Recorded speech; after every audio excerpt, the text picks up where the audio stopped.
Ada orang yang ketika adabnya berhasil baru dibacakan sekali, Allah sudah tanamkan kalimat itu dalam jiwanya, seketika hafal. Ada orang yang baru mendengar langsung paham kemana arah pembicaraan ini. Ada. Apa rahasianya? Di kepolisian, di tentara, di pekerjaan-pekerjaan umum.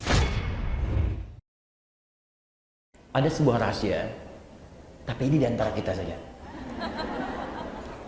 Kalau ibu bisa belajar adab ini lebih bagus, atau tanamkan kepada anak anda, cucu anda, belajar adab lebih dahulu, maka Allah akan buka semua peluang ilmu dengan begitu mudahnya. Adabnya berhasil, ada orang yang ketika adabnya berhasil baru dibacakan sekali, Allah sudah tanamkan kalimat itu dalam jiwanya, seketika hafal. Imam Al-Bukhari itu sekali dibacakan langsung hafal. Abu Hurairah punya adab yang tinggi, didoakan oleh Nabi, begitu dibacakan seketika langsung ingat. Ada orang yang baru mendengar langsung paham kemana arah pembicaraan ini. Ada.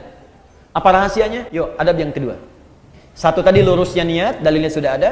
Makanya Nabi menekankan di Al-Bukhari nomor hadis yang pertama, innamal a'malu bin niat. Amal itu bergantung kepada niatnya. Maka ibu tolong luruskan niat, Bu.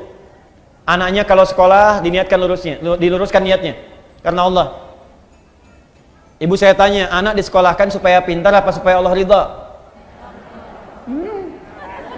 Ridha. Benar. Hah? Supaya pintar apa supaya Allah ridha? Tuh kan mulai nambah, pintar dan Allah ridho. Coba dilihat lagi, kalau ibu ingin Allah ridho, ibu pasti akan mencari sekolah yang mendatangkan keridhaan Allah. Coba, ibu pengen Allah ridho dengan orang yang soleh. Allah ridho ketika hambanya tidak meninggalkan sholat. Nah, ibu sekolahkan anak di tempat yang tidak mengajarkan sholat. Ya gimana? Ya wajar kalau pulang dia nggak bisa sholat. Ya wajar kalau dia pulang ibunya capek teriak-teriak, sholat dulu. Nah, asarnya, mama gimana sih? Tadi barusan duhur, sekarang udah asar lagi. Coba cek. Maka cari yang pintar dan Allah ridha. Sekarang banyak, Bu, sekolah-sekolah yang membuat murid pintar dan Allah ridha. Dan sekarang Masya Allah kampus-kampus bahkan membuka beasiswa bagi para penghafal Quran. Kampus umum loh, membuka beasiswa bagi para penghafal Quran. Bahkan sekarang di kepolisian, di tentara, di pekerjaan-pekerjaan umum, itu penghafal Quran dapat prioritas. Tiba-tiba ada orang liberal mengatakan, ini diskriminatif ini. Ini diskriminatif bagaimana? Kan pembukaannya umum, orang yang hafal kitab sucinya dapat beasiswa. Ya kalau anda pengen dapat beasiswa, hafalkan kitab sucinya. Silakan. Cuman memang Quran mukjizat. Untuk menunjukkan Quran itu firman Allah, bukan buatan manusia. Makanya gampang dihafal. Kitab-kitab lain, ya sumbernya diragukan dari Allah. Karena diragukan maka sulit dihafal. Makanya nggak pernah ada kompetisi menghafal Quran di kitab lain. Di Quran itu ada. Ingat, saya nunjuk Quran, saya nggak beri contoh langsung. Kalau saya contohkan langsung, pulang sini tersangka saya. Tidak, kita ingin menunjuk pelajaran kita di sini. Jelas ya? Paham? Dua. Saya cepat. Wattaqullah, tingkatkanlah takwamu kepada Allah. Wa yu'allimukumullah. Maka dengan peningkatan takwa itu Allah akan mengajarkan kepadamu kemudahan dan tambahan pengetahuan. Jadi ternyata peningkatan takwa itu selaras dengan peningkatan pengetahuan. Orang yang meningkatkan takwanya semakin tinggi, semakin mudah dia mendapatkan tambahan pengetahuan dari Allah. Nah, ibu sekalian, karena itu ini rahasia yang ingin saya sampaikan. Ulama-ulama dahulu dan orang-orang pintar terdahulu itu sebelum belajar ilmu, mereka kemudian meningkatkan takwa terlebih dahulu kepada Allah. Takwa dulu, Bu. Nanti saya contohkan orang-orangnya. Nah, sekarang kalau ibu tanya, Ustadz, bagaimana cara meningkatkan takwa kepada Allah? Kalimat takwa dalam Quran itu derivasinya disebutkan 115 kali. Ada 115 kali. Dari 115 kali penyebutan ini, puncak paling tingginya itu dua. Satu, jenisnya ada dua. Satu, ibadah ritual.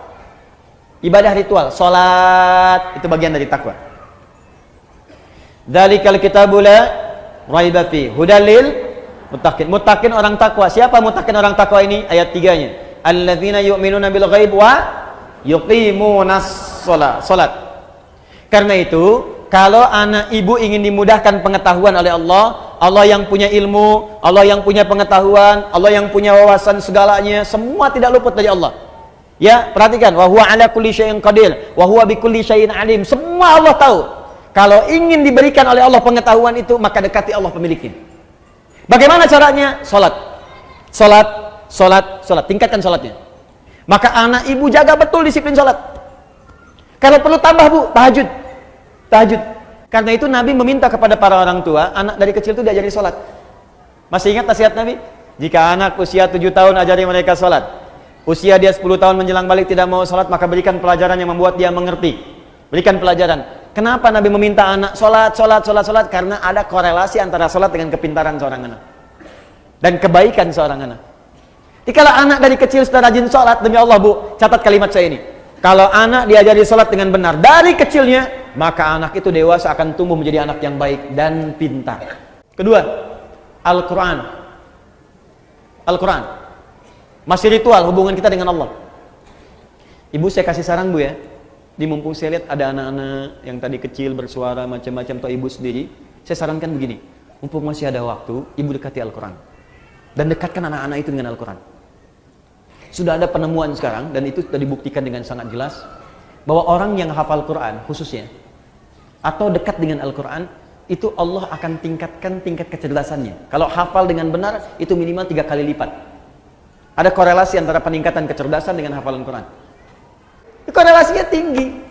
Nah sekarang anak fisika itu belajar untuk ujian saja. Anak sekolah belajar hanya untuk ujian, makanya ilmunya nggak dipakai dalam kehidupan. Itu almarhum yang Habib itu kan rajin baca Qurannya, sholatnya rajin. Ya, Masya Allah, itu dan kepake ilmunya gitu. Dan sekarang pun masih dikenal. Jelas ya? Terakhir, tutup yang ketiga. Ya ayyuhalladzina amanu taqullaha wabtaghu ilaihil wasilah. Hai orang-orang beriman, tingkatkan takwamu kepada Allah dan cari wasilah untuk mewujudkan keinginanmu dengan takwa itu. Maksudnya begini. Tadi jenis takwa salat, maka ibu dalam sujud minta kepada Allah keinginannya apa? Ya Allah, jadikan anak saya ya Allah pintar dan berkah. Minta dalam sujud. Terus baca Quran bagian dari takwa. Ibu setelah selesai baca Quran, jangan cukupkan dengan kalimat tahmid, alhamdulillah atau tasdik, shadaqallah. Jangan cukupkan sampai situ. Selesai baca Quran, ibu berdoa. Ya Allah, anugerahkan kami syafaat dengan Quran ini.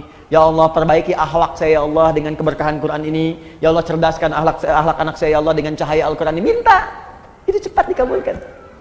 Saya lihat sekarang banyak orang baca Quran itu cuma selesai aja. Baca shadaqallahul azim, tasdik selesai, sudah. Enggak, berdoa dulu. Berdoa.